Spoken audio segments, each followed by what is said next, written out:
ನಮ್ಮ ಸ್ವಾತಂತ್ರ್ಯ ಬಂದಾಗ ನಮ್ಮ ದೇಶದಲ್ಲಿ ಹಿಂದೂಗಳ ಸಂಖ್ಯೆ 93% ಇತ್ತು.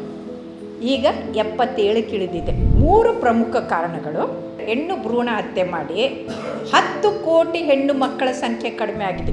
ಇನ್ನೊಂದು ಕಡೆಗೆ ವರದಕ್ಷಿಣೆ ಪಿಡುಗು, ಅದರ ಮೇಲೆ ಸಾಯೋದ್ರ ಮೇಲೆ ಮೇಯೋದು ಬಿದ್ದಾಗೆ love jihad. Free womb for producing more Muslims ಅಂತಾರೆ. ಲವ್ ಜಿಹಾದ್ ಮುಖಾಂತರ ಅನಾಯಾಸವಾಗಿ ಹಿಂದೂ ಹುಡುಗಿಯರು ಅವರು ಗರ್ಭಧಾರಣೆ ಮಾಡಿ ಅವರಿಗೆ ಸಂಖ್ಯೆಯನ್ನು ಬೆಳೆಸಕ್ಕೆ ಮಾಡುವಂಥದ್ದು. ಯಾರೇ ಬಂದು ಪರಕೀಯರು ನಮ್ಮ ಮೇಲೆ ದಾಳಿ ಮಾಡಿ ಎಷ್ಟೇ ಲಕ್ಷಾಂತರ ಜನರನ್ನು ಸಾಯಿಸಿದ್ರು, ನಮ್ಮ ಹೆಣ್ಣು ಮಕ್ಕಳು ಅಷ್ಟಪುತ್ರ ಸೌಭಾಗ್ಯವತಿ ಅಂತ ನಂದ ಗೋಕುಲ ಅಂತ ಮನೆ ತುಂಬಿಸ್ಬಿಟ್ಟು 50-100 ವರ್ಷದಲ್ಲಿ ಆ ಹೋಗಿರೋ ಸಂಖ್ಯೆಯನ್ನು ಮತ್ತೆ ವಾಪಸ್ ತರ್ತಾ ಇದ್ವಿ. 1 ಮಗು ಸಾಕು ಅನ್ನೋದು ಬಿಡಬೇಕು, 2 ಮಗು ಸಾಕು ಅನ್ನೋದು ಬೇಡ, 3 ಮಕ್ಕಳನ್ನ ಮಾಡಿಕೊಂಡು ಎಲಾನ್ ಮಸ್ಕ್ ಹೇಳಿದಾರಲ್ಲ ಇರ್ರಿವರ್ಸಿಬಲ್ ಅಂತ, ಅದನ್ನು ರಿವರ್ಸನ್ನು ನಾವು ಕೇವಲ 10 ವರ್ಷದಲ್ಲಿ ಮಾಡ್ಬೋದು.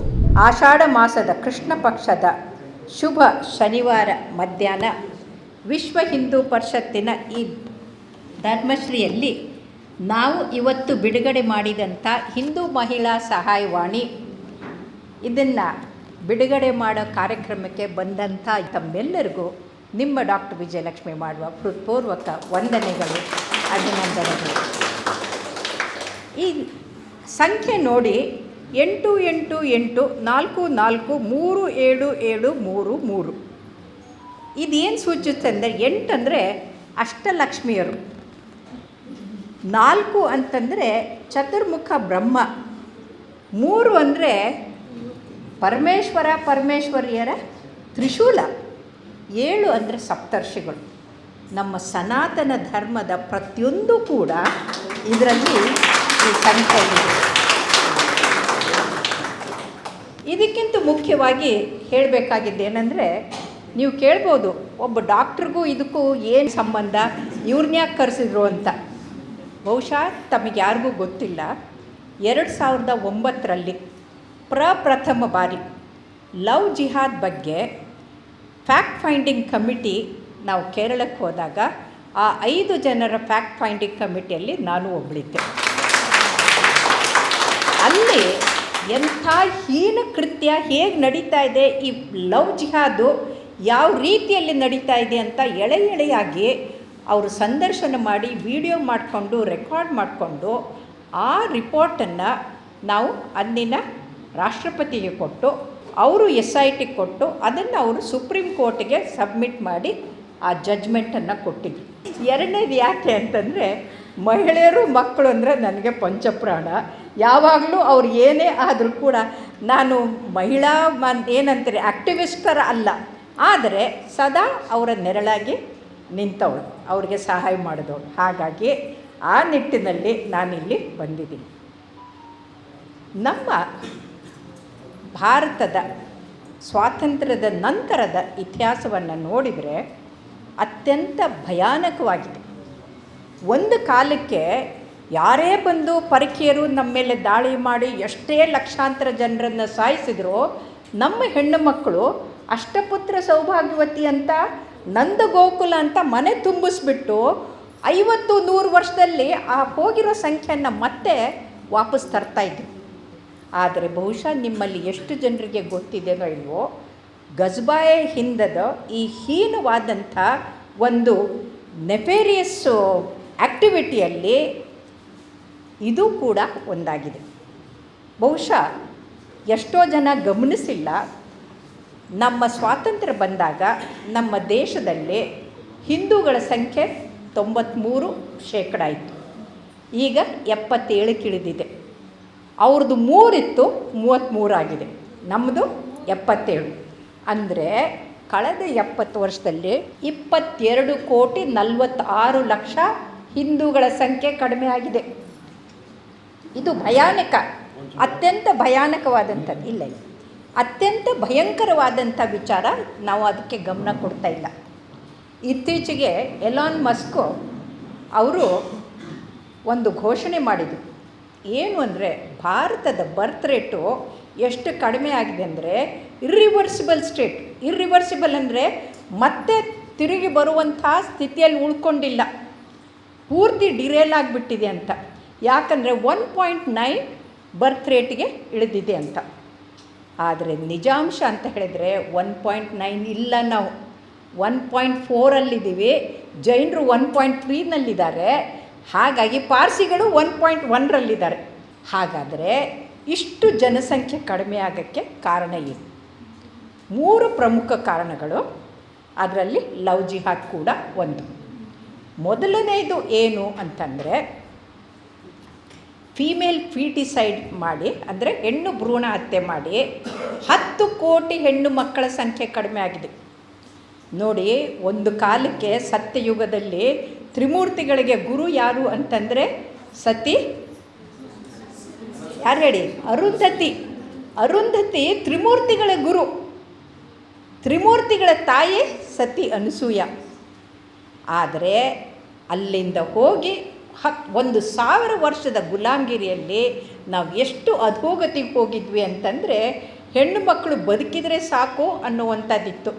ಹೆಣ್ಣು ಕುಟುಂಬದ ಕಣ್ಣು ಹೋಗಿ ಹೆಣ್ಣು ಕುಟುಂಬದ ಹುಣ್ಣು ಅನ್ನೋ ಹಾಗೆ ನೋಡೋಕ್ಕೆ ಪ್ರಾರಂಭ ಮಾಡಿದ್ದು ಈ ವರದಕ್ಷಿಣೆಯ ಪಿಡುಗು.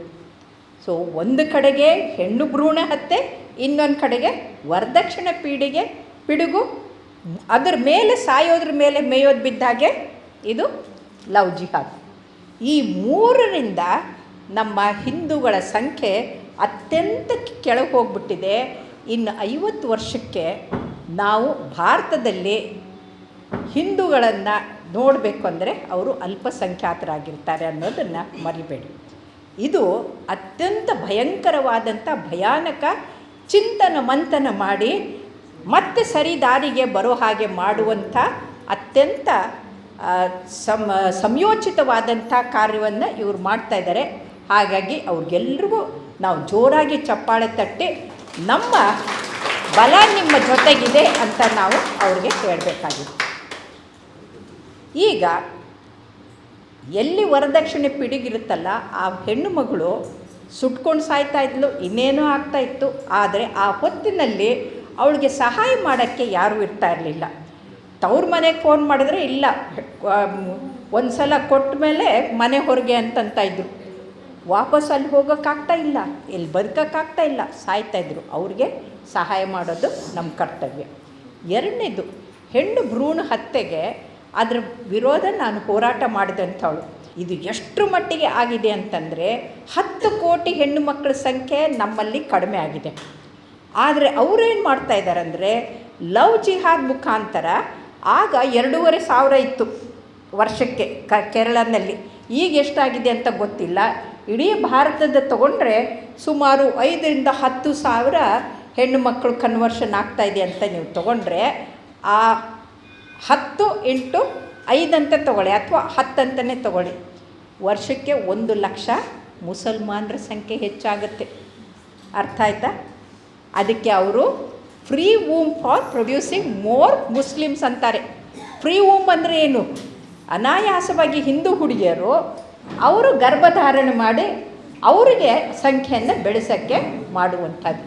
ಈ ಫ್ರೀ ವೂಮ್ ಅನ್ನುವಂಥ ಏನು ಕೆಟ್ಟ ದುರಾಲೋಚನೆ ಇದೆಯಲ್ಲ, ಅದು ಪ್ರಾರಂಭ ಆಗಿದ್ದು ಇಂದು ನೆನ್ನೆದಲ್ಲ, ಅಲ್ಲಿಂದ ಇಲ್ಲಿವರೆಗೂ ಇದೇ ಆಗ್ತಾ ಬಂದಿದೆ. ಹಾಗಾಗಿ ಈ ಸಮಸ್ಯೆ, 3 ಸಮಸ್ಯೆ ಅಂದರೆ, ಒಂದು ಹೆಣ್ಣು ಭ್ರೂಣ ಹತ್ಯೆ, ಎರಡನೇದು ಹೆಣ್ಣು ಮಕ್ಕಳ ವರದಕ್ಷಿಣೆ ಪಿಡುಗು, ಆತ್ಮಹತ್ಯೆ ಮಾಡ್ಕೊಳ್ಳೋದು, ಮೂರನೇದು ಲವ್ ಜಿಹಾದ್.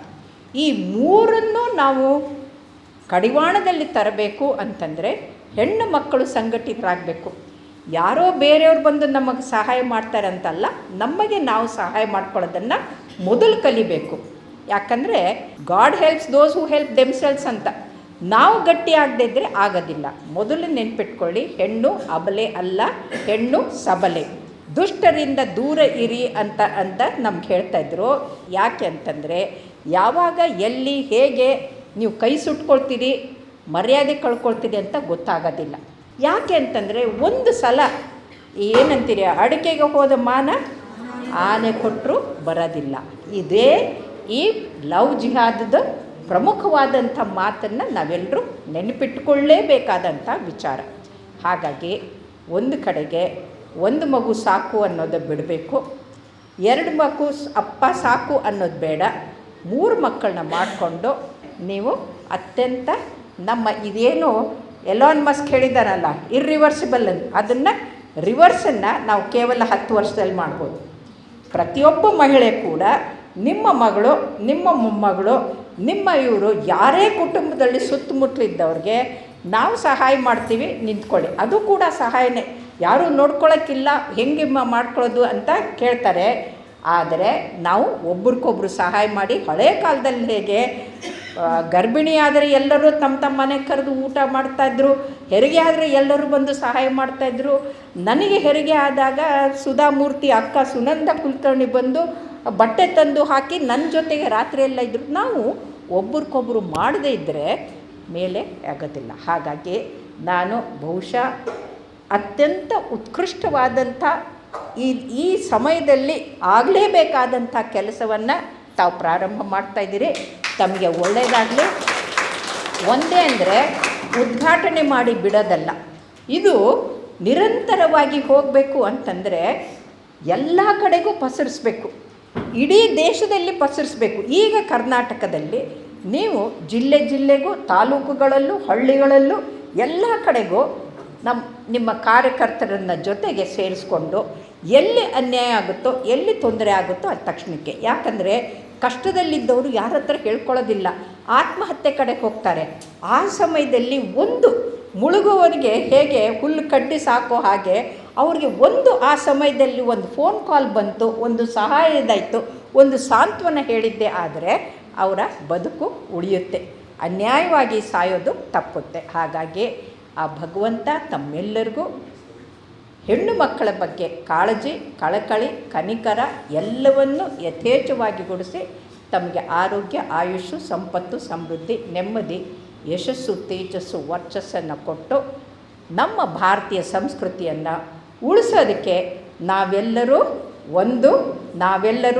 ಭಾರತೀಯರು ಅನ್ನೋದು ಒಂದೇ ಅಂತ ಹೇಳ್ತಾ ತಮ್ಮೆಲ್ಲರಿಗೂ ಶುಭವಾಗಲಿ. ಬೋಲೋ ಭಾರತ್ ಮಾತಾ